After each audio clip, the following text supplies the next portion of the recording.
Saludos. Hoy lunes enterraron a Renato Yáñez. Yo escucho a mediodía los noticieros de Rosana, en la 88.9 FM, La Romántica, porque yo trabajé ahí y me encanta la música de La Romántica. Y el que le hace ahora el quite, no sé cómo se llama, a Renato, que era el que daba el tráfico en Caracas, vivía montado en un helicóptero y dice, no se meta por aquí, métase por allá. Lo despide a Renato Llanos y dice, vuela alto Renato. Nuestro invitado hoy es Claudio Fermín. Claudio sirve para analizar cosas, él es muy bueno. Yo escuché una intervención tuya en un acto del MAS aniversario, que tú decías que la Constitución Nacional tiene indefiniciones que permiten que cosas como las que ocurrieron el 28 pasen. No solo eso, sino tú ves que el TCJ se mete en las elecciones de la Facultad de Humanidades, cuando eso le corresponde a una comisión electoral. Bueno, porque la constituyente al final, aunque no lo tuviese, todas las constituyentes producen unas constituciones. Esta es muy buena, yo creo que es una constitución avanzada, pero quien gobierna se la pone pues como una camisa hecha a su medida. Eso es el problema de las constituyentes, que al final los problemas de institucionalidad no los resuelve, a veces los profundiza. Entonces, te digo esto para meternos en el tema de moda, que es la salida de Mundo González del país. Estaba viendo La Voz de América, El Efecto Cocuyo, numerosos portales que lo cuestionan, que lo señalan como un error, que debilita la posición de la oposición.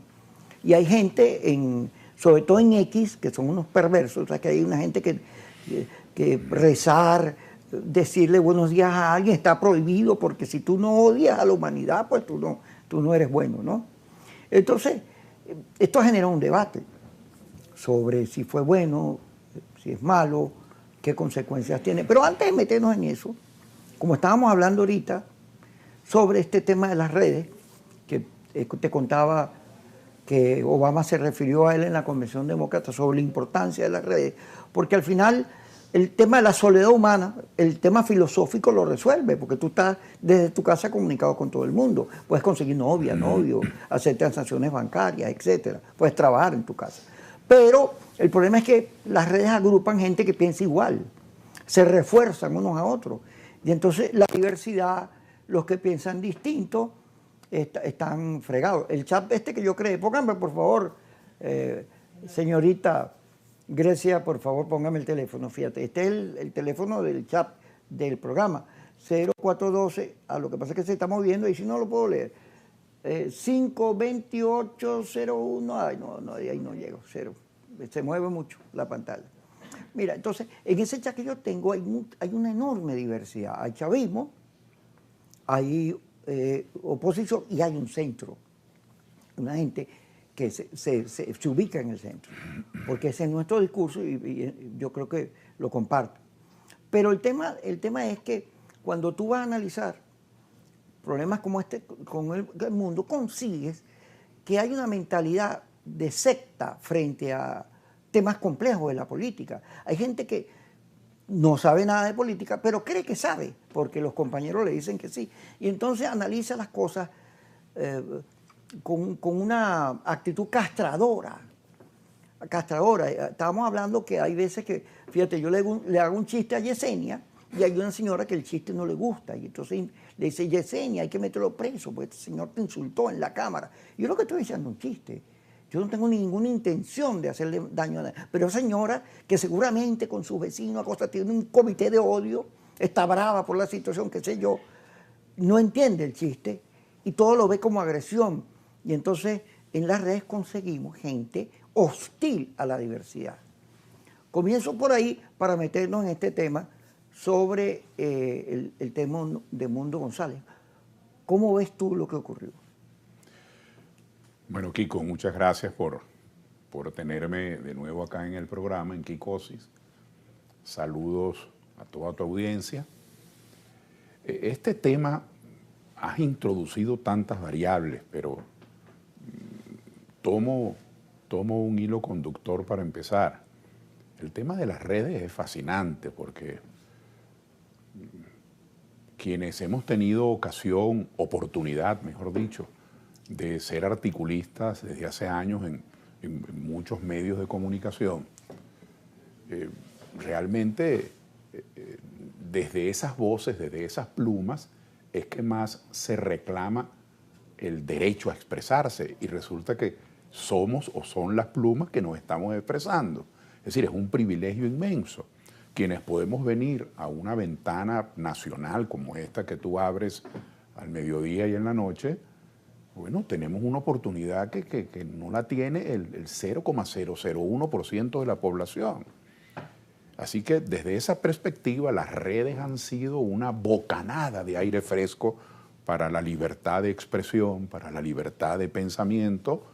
Es un fenómeno que creemos que ya es irreductible.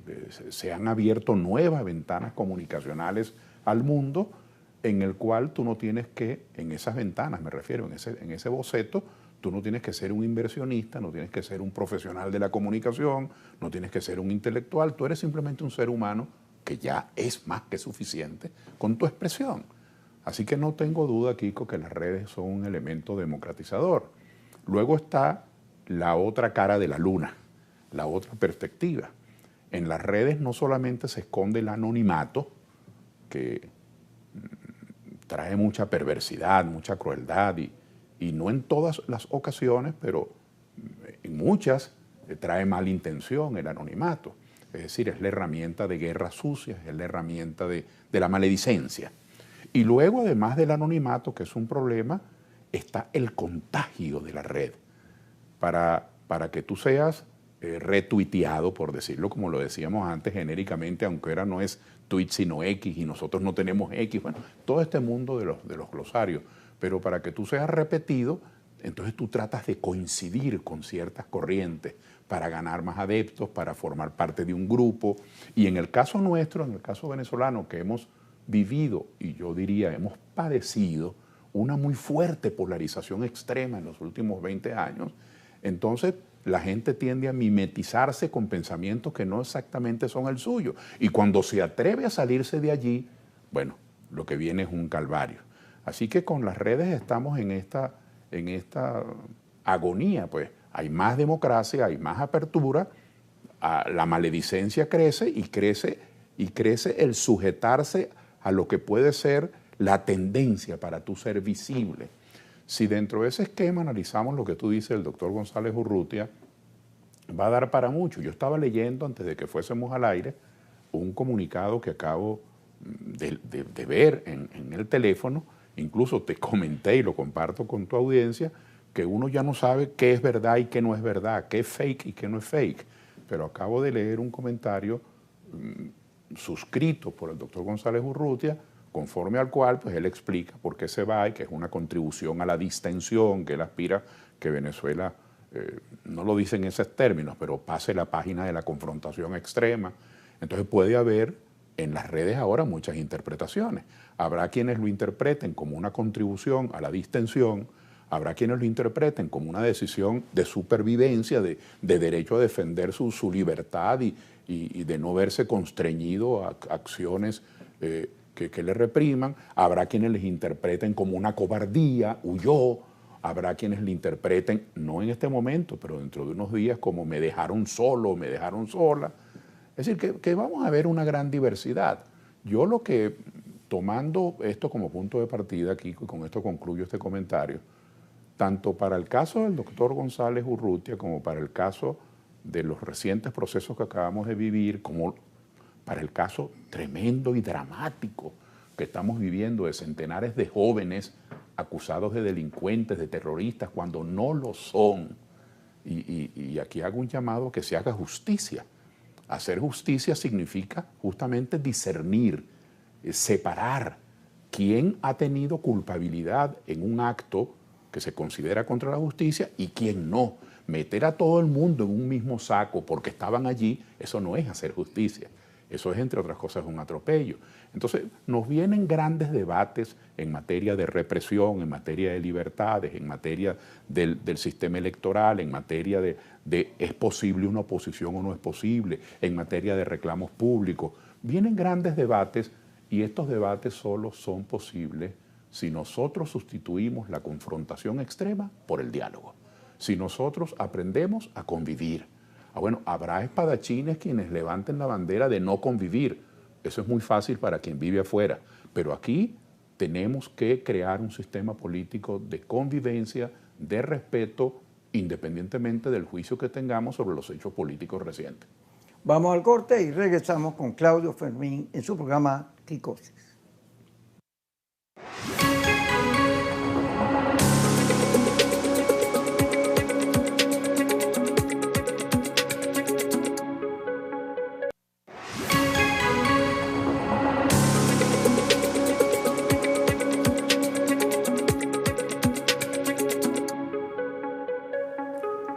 Seguimos con Claudio Fermín, metiéndonos más en el tema.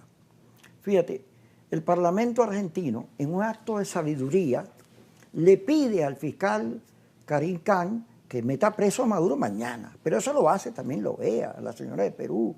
Y empiezan a aparecer por todos lados gente que desconoce que eso es un tribunal, que lleva una causa. Es más, sacan en las redes que la hermana fue contratada por el gobierno y hay que recusarlo.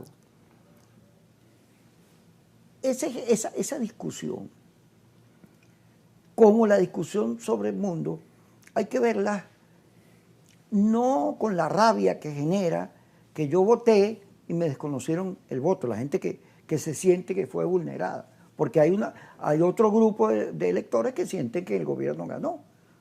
Hay para todo, ¿no?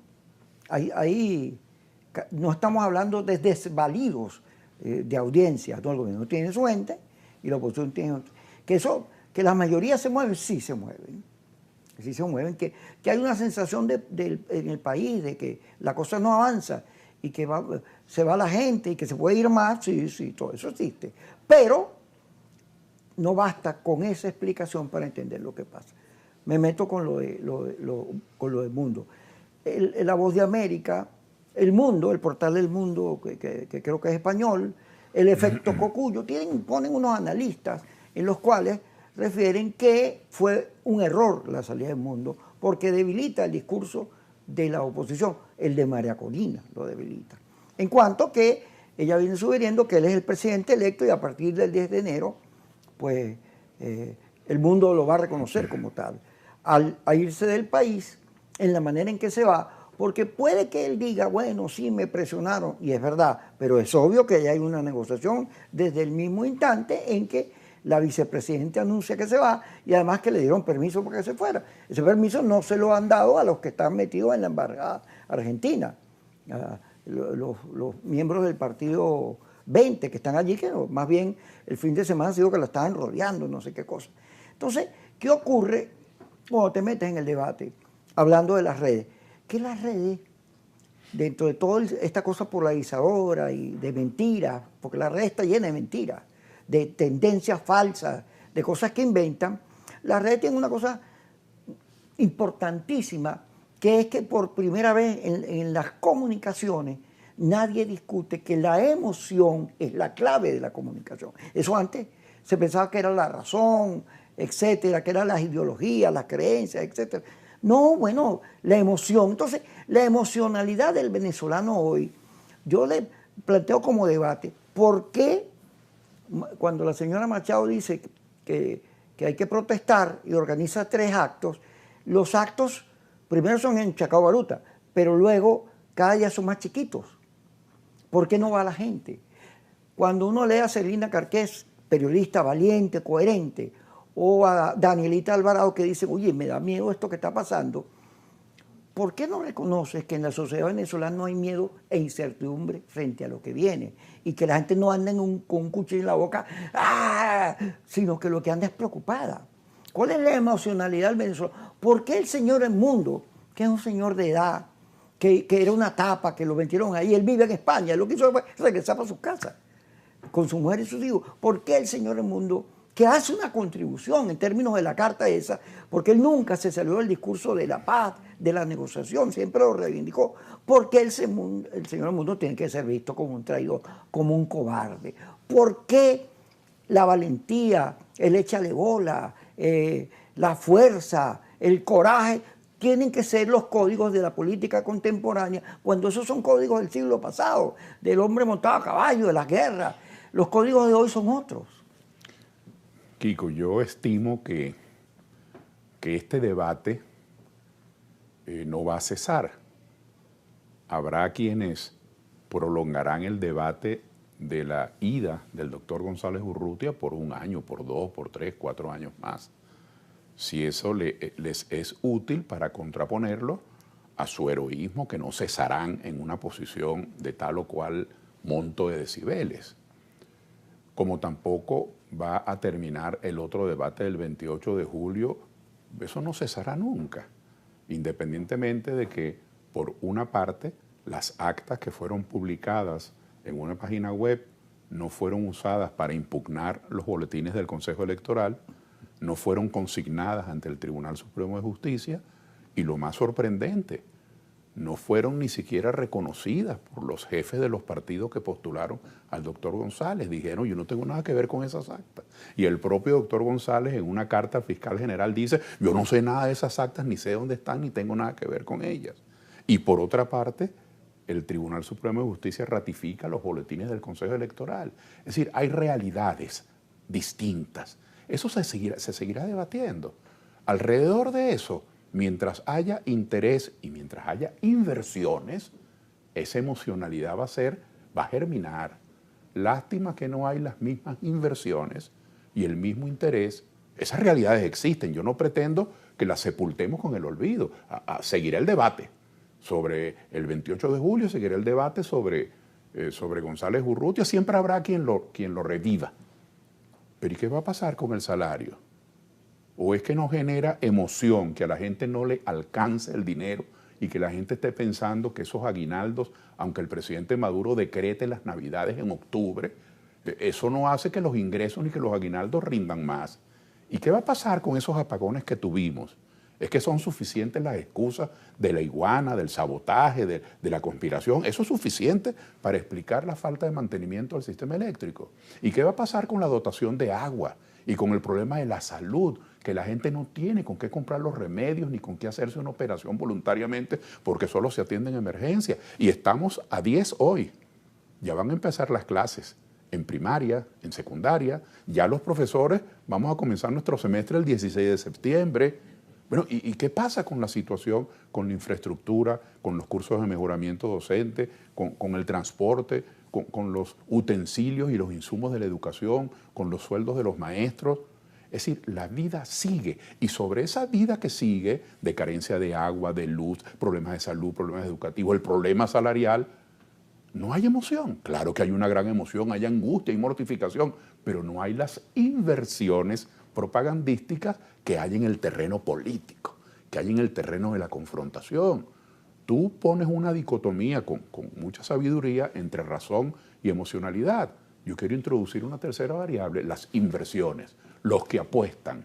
Ahí hay inversiones, ahí hay millones y millones de dólares detrás de esas redes que tú introdujiste como el protagonista del programa. Es decir, ahí hay operativos, ahí hay laboratorios.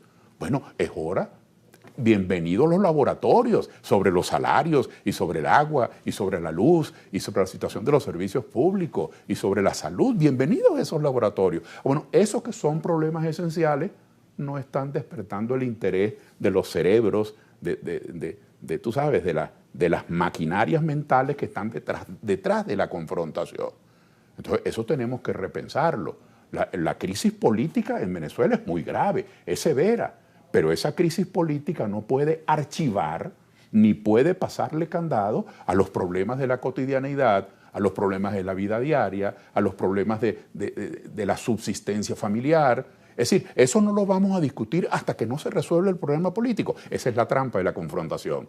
La trampa de la confrontación, entre otras, es que te invita a inmudecer, te invita a no proponer, te invita a no reunirte con los patronos o con las autoridades o con los servidores públicos, alcaldes, gobernadores. Tú no puedes reunirte con nada de eso hasta que no se resuelva el cambio.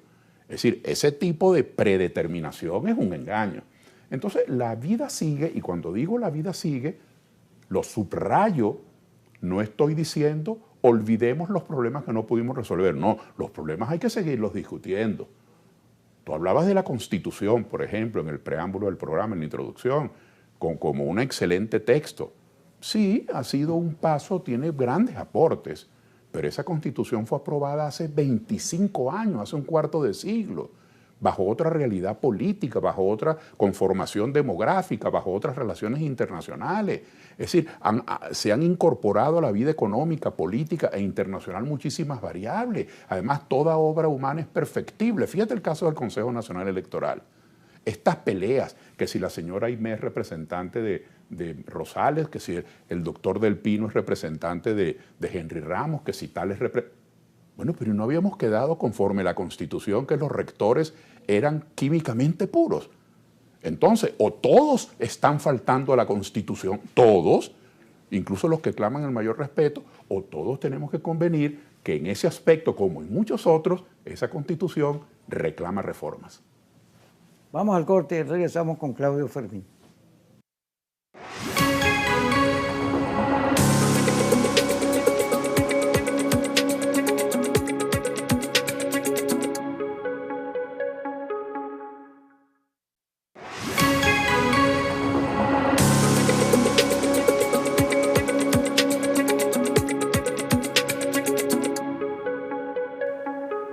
Seguimos con Claudio Fermín analizando esto. Fíjate, Edmundo González era una tapa, un señor de edad con problemas de salud, porque la edad tampoco es que tenía mucho, pero tenía problemas de salud. Y de un discurso corto. Él hizo lo que pudo, en la condición en que entró en la contienda. Dio su contribución. Y al final, cuando él decide irse, tienes que verlo como un ser humano. No puedes verlo con ese juicio tan estricto del tipo a caballo, que con la bandera, y tomar el cielo por asalto, como si fuera Juana de Arco. No lo puedes ver así. Tienes que empezar a ver el contenido emocional de los discursos para que puedas abrirte la mente y entender problemas tan graves como los que se le presenta a la oposición y al gobierno. Al gobierno se le presenta un gran dilema. Ok, el TCJ reafirmó la victoria de Maduro, pero la economía, el agua, la luz, el gas, que son los factores que son tus verdaderos adversarios, bueno, ¿cómo los vas a enfrentar si vienen más sanciones, si el país se aísla, si no hay inversión, si etcétera, etcétera? Tiene unos problemas graves que resolver. Y en el campo de la oposición, bueno, ¿qué va a pasar con la señora Machado? Que el gobierno dice, no te voy a entregar nunca. Porque así te lo dicen, no te voy a entregar jamás. Ninguno de los que represente a los americanos, que represente todos estos intentos de golpe, todos los que han hecho, a ninguno de esos le vamos a entregar. Entonces, ¿qué vas a hacer? ¿Te vas a ir otra vez a repetir a Guaidó 2? O sea, vas en enero a decir que Mundo es presidente y vas a repetir un esquema que ya fracasó. Además, en España no reconocen que Mundo, a pesar del asilo, lo dice el Partido Popular, no reconocen que Mundo es el presidente. Entonces, no es la misma realidad. Eso de que tú te imaginas el Mundo de concha en concha, disfrazado por toda Caracas, para que no lo cae. Oye, por Dios.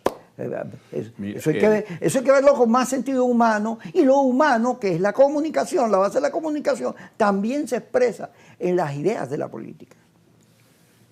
La confrontación extrema que ha sido tan popular y que además ha procreado, ha tenido hijos muy populares de lado y lado, porque en la medida en que te expresas que aquel es un apátrida, que aquel es un traidor, que aquel es el culpable de todo, yo no cometo ningún error, o dices por lo contrario, aquel es un tal, es un cual, si no hay ese cambio no podemos ni siquiera comernos una arepa con queso en la mañana.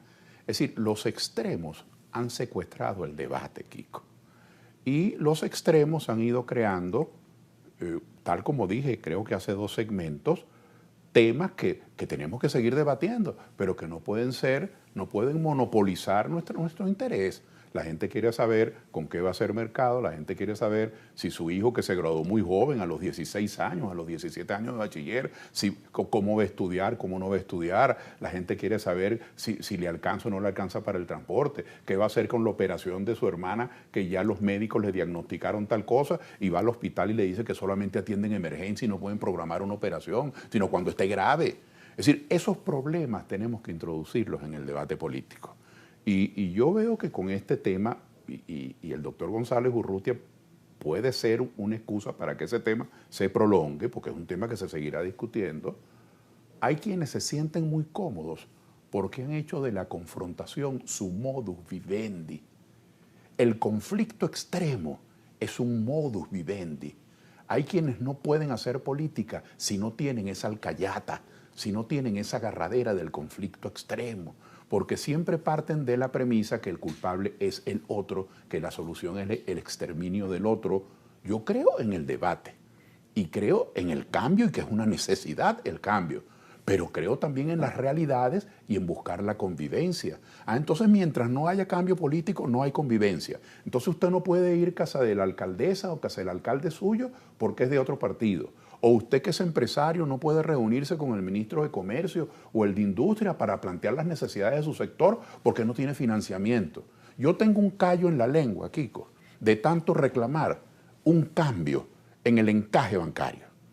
El presidente Maduro hace 2 años lo redujo del 83 al 75. Eso es completamente insuficiente. La orientación es correcta, pero eso es insuficiente. El problema es aún mayor. Si el presidente Maduro mañana decidiera, que ojalá lo hiciera porque es urgente, bajar el encaje legal al 30, al 40% para que los bancos tengan que prestar. Los bancos no tienen dinero para prestar. Bueno, pero si decidiera eso, nos vamos a encontrar con otra realidad. ¿Qué pueden prestar los bancos? Si por diferentes leyes, unas internacionales y otras nacionales, es decir, convenios internacionales a los que el país está adscrito, quiero decir, y son leyes de hecho, ningún banco puede prestarle más del 10% de su capital a un solo cliente. Y nosotros tenemos bancos cuyo capital es apenas de $1,500,000. Es decir, son bancos casi que de juguete. Nosotros necesitamos que vengan grandes, esos venezolanos que tienen dinero afuera, o portugueses, o libaneses, o colombianos, que vengan a invertir en nuestra banca. Ahora, ¿cómo vienen a invertir en nuestra banca? Para que nuestra banca pueda aprovecharse de una rebaja del encaje legal, porque si no, no tienen que prestar, no tienen capital. ¿Cómo vienen a invertir con el bloqueo? Entonces tenemos falta de financiamiento en Venezuela, que es muy grave. Aquí hay gente que merece nuestro aplauso, que están invirtiendo a pulmón propio. ¿Pero qué quiere decir a pulmón propio? Que estamos en medio de un proceso de reconcentración de la propiedad en pocas manos. Porque el que no tenga pulmón propio, es decir, el que no pertenezca a un sector que haya tenido capacidad de ahorro, no puede invertir. Entonces se está produciendo un proceso de reconcentración de la propiedad en pocas manos porque no hay financiamiento, porque no hay banca. Eso lo tenemos que resolver y puede haber financiamiento, repito, perdonen que sea repetitivo, aunque se baje el encaje legal, si no hay capitalización, si no vienen a invertir en nuestros bancos para que tengan capital. Y puede eso ocurrir si sigue el bloqueo. Entonces Venezuela tiene que ver sus grandes temas. Tenemos que hacer una gran alianza nacional para salir del bloqueo. Mire, cuando usted oye declarar, por ejemplo, a los voceros de la Casa Blanca sobre la cuestión política y los siente tan agresivos, y luego ve la conducta del presidente de Chevron. Ese es un hombre serio. Ese hombre anda produciendo petróleo. Ese hombre anda insertado en la realidad del país. Entonces, ¿cuál es el verdadero interés de los Estados Unidos? ¿El interés de Chevron o el interés de los voceros que andan haciendo política? Eso hay que examinarlo bien. Yo creo que es más bien el interés de Chevron. Entonces tenemos que buscarnos aliados distintos a los elementos políticos para desandar el camino del bloqueo. El camino del bloqueo, el camino del financiamiento, el camino de los servicios públicos. Tenemos un sistema político frágil, lo ha demostrado este último mes y medio en unos conflictos que parecían insalvables. Tenemos un problema constitucional también. El financiamiento de los partidos políticos, la Constitución, así como dice que establece la Constitución que los rectores del Consejo Electoral deben ser químicamente puros.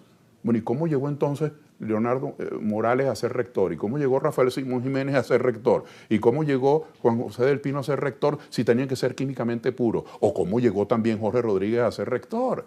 Entonces, o esa disposición constitucional es equivocada, y luego, o el financiamiento de los partidos. Bueno, ¿y cómo pueden los partidos? Ahora se prohíbe, se regulan las organizaciones no gubernamentales, las ONG, porque a través de ONG se financiaron partidos, conspiraciones, muchísimas cosas del otro extremo. pero también a través de las organizaciones no gubernamentales se hace muchísimo trabajo en beneficio de los derechos humanos, de la gente más vulnerable, de la gente más necesitada, y usted no puede picarlos con la misma tijera.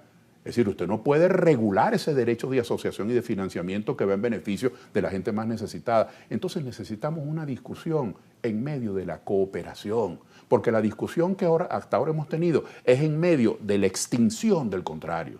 Si nosotros no sustituimos la confrontación extrema por la convivencia política, que no significa sacrificar los pareceres de cada quien, el país va a ser inviable. Ese es el problema. Ya regresamos.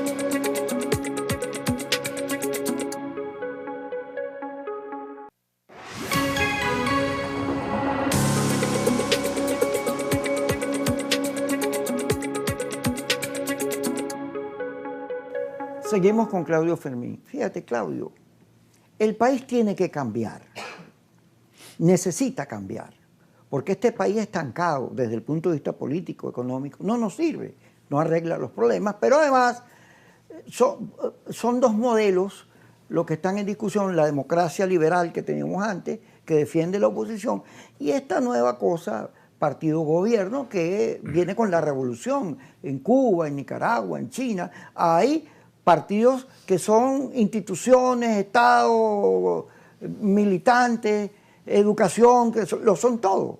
Y esos son dos modelos de contraste. No se trata de unos malos contra unos buenos, no. Hay unos políticos que piensan distinto, que tienen ideas distintas. Y eso tiene que ser debatido para que la sociedad entonces coja su camino y asuma los reclamos o las defensas de la injusticia, que hay que hacer cuando tú no te sientes realizado en una sociedad, cuando tú sientes que te tienes que ir porque no hay futuro en tu sociedad. El país tiene que cambiar, tiene que buscar cómo se entiende, pero además cómo rescata la tolerancia suficiente para que eso que dice Maduro ayer, yo le voy a entregar a un presidente revolucionario de la revolución. Quiere decir que aquí no hay salida, sino que la revolución se perpetúe porque no le entregan a quienes conspiran contra ella. Pues, por Dios, eso es un callejón sin salida. Pero la oposición tiene un callejón sin salida peor, porque tiene que discutir cómo se sale de esquemas que repite y siempre le dan los mismos resultados. Porque desde el 11 de abril hasta nuestros días, el reto al gobierno, el tema de quién es más fuerte, ha sido la constante, y eso no sirve. El gobierno siempre va a tener más fuerza que la oposición, no solo porque tiene el ejército, tiene las instituciones.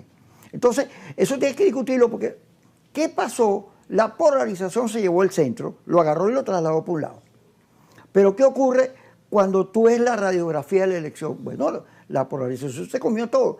Y los candidatos que eran distintos, que fueron acusados de alacranes, colaboracionistas, no sacaron nada, de manera que ese no era el problema. Pero obliga primero a los candidatos o a las fuerzas moderadas a revisarse en cuanto a por qué no son percibidas como de oposición, cuál es el elemento que allí está funcionando, para que ahora que hay la posibilidad que se repita el esquema Guaidó, que las fuerzas mayoritarias de la oposición se vayan a la abstención, a la clandestinidad. Entonces, ¿cómo hay la posibilidad de seguir peleando en la ruta electoral, en la ruta institucional, en un momento en el que nadie va a querer votar ni hacer nada? No. Eso me trae. Es que es demasiado denso y rico el planteamiento. Mire, la agenda política nutre mucho entusiasmo. Yo puedo decir y puedo confirmar, no estoy de acuerdo con la reelección. Si usted echa la mirada hacia atrás, usted podrá decir que lo que sí se ha cumplido al pie de la letra de la Constitución de 1999, con la reforma que hubo después, es lo de la reelección indefinida y perpetua. Pero hay otras cosas que no se cumplen de la Constitución. Entonces, el tema político es muy apetitoso. Yo no estoy de acuerdo con la reelección, yo no estoy de acuerdo con la colonización que ha hecho del aparato del Estado los oficiales de nuestra Fuerza Armada por quienes siento especial respeto y admiración, porque creo que están en una misión supremamente importante que es la defensa de la soberanía. Pero cuando usted, como leí yo, es que ahora uno no sabe qué es fake y qué no es fake, qué es verdad y qué no es verdad. Pero acabo de leer que más de 300 oficiales de las Fuerzas Armadas están ocupando cargos en diferentes sitios de la administración. Bueno, esas son 300 tareas importantes en la frontera, en la soberanía marítima, en la estrategia contra el bloqueo, es decir, en el cuidado de nuestra autodeterminación, que están dejando de cumplir misiones en su espacio natural. Es decir, ese es un tema con el que no estoy de acuerdo. Y así podríamos, no estoy de acuerdo con la confrontación extrema, no estoy de acuerdo con los gobiernos monopartidistas, por lo contrario, he planteado la necesidad de un gobierno de amplitud política y de integración de los factores de producción. Muchos hablamos, y con pleno derecho, de reactivar la economía. Ahora, usted quiere reactivar la economía y resulta que el factor trabajo, es decir, quienes dirigen los gremios profesionales, quienes dirigen las federaciones y los sindicatos, no forman parte del gabinete. Usted quiere reactivar la economía y el factor capital, para decirlo en criollo, con industria, fede cámaras, con comercio, asociaciones de productores y de ganaderos. No hay un agricultor, un industrial, un ganadero en el gabinete, un dueño de un centro comercial. ¿Usted está de acuerdo con la reactivación de la economía y el factor conocimiento? De más de 90 universidades y centros de educación superior, Kiko, no tenemos un rector, un decano en el gabinete. Entonces yo estoy de acuerdo en que esos cambios políticos tienen que venir. El debate político es infinito, pero pongamos los pies sobre la tierra. Yo no pido que clausuremos el debate político, he mencionado algunos temas. No, lo que pido es qué vamos a hacer con el presupuesto que van a aprobar las alcaldías ahora este trimestre. ¿Qué vamos a hacer con los presupuestos que van a aprobar las gobernaciones este trimestre? ¿Qué vamos a hacer con el presupuesto de los 44 ministros este trimestre? Porque resulta que aquí hay gobernaciones, gobernadores de muchos signos políticos, de todos, que tienen 20, 35 directores en una gobernación y no hay dinero para las gasas, para el alcohol, para las jeringas en un hospital. Entonces pongamos los pies sobre la tierra. ¿Qué vamos a hacer entonces, repito, con las clases que vamos a comenzar ahora el 16 de septiembre? ¿Qué vamos a hacer con los salarios? Es decir, el debate político, la confrontación extrema no puede servir de tapón para que discutamos la cotidianidad. Entonces ese es el plan del diálogo que tenemos que hacer. Mire, tenemos ya con industria, con comercio, ya lo dije, fede cámaras, asociaciones de ganaderos, de productores, y podemos seguir conformando asociaciones de emprendedores, de exportadores. Pero si no hay financiamiento, ¿qué hacemos? Esto que acaba de pasar, yo vivo en San Román y hay una panadería abajo que queda frente al semáforo del Tamanaco que está cerrada. Yo no sé si fue cerrada por el CENIAT o por la alcaldía, cerrada. Ahora yo digo, si tú cierras esa panadería, si tú la cierras y dejan de producir durante 4, 5, 6 días, ¿cómo va a tener dinero para pagarte lo que supuestamente no te pagó? Múltala o ponle un porcentaje extra, pero no sigamos en esos ataques al capital. Eso es una cosa sin sentido. Entonces, la agenda de todos los días, insisto en eso porque sé que por allí pueden venir las réplicas, no excluye el debate político, pero el debate político de la confrontación solo es un país virtual, es el país de los cogollos nada más, no es el país del día a día, de la gente que tiene que gastar en el transporte tanto, o de la gente que tiene que hacer mercado y paga tanto, o de la gente que está preocupada porque su hijo se le va, porque no tiene oportunidades aquí. Entonces cambiemos las cosas, se puede hacer. Vamos al corte y ya regresamos.